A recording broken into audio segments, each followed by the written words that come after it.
लहराई सन सन उड़े हो गगनवा कहवा जलाए बाबू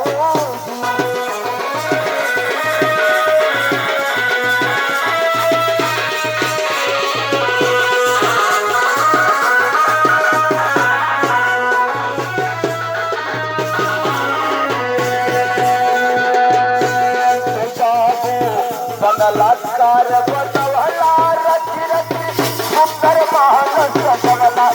रच रच सुंदर महल सजवला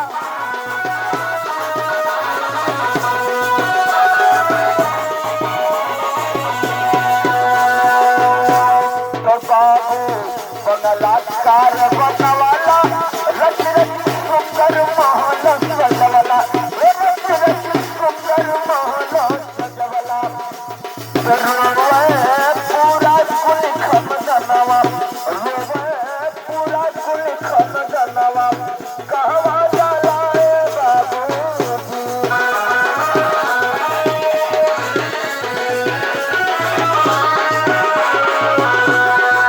बाबू जी को अंतिम विदाई में माता जी की तरफ से बहुत रुपये का आशीर्वाद सम्मान के स्वरूप हम साधन प्रणाम बंदी करते हैं सीता को साधन प्रणाम बाबू बंगलाकार बसवला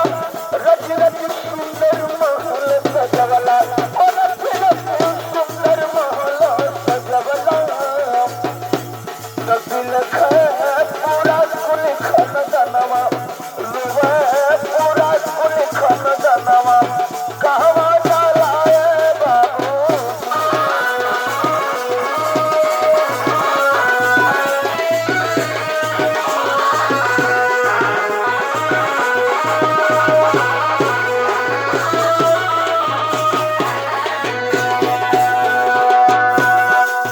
का सम्मान बाबू जी की आखिरी विदाई में एगो भजन में बताओगे कि ना ही कहीं दान रे पुनवा ना ही कहीं भजन या ना ही हम साधु संतन की दिवाई दर्शन किया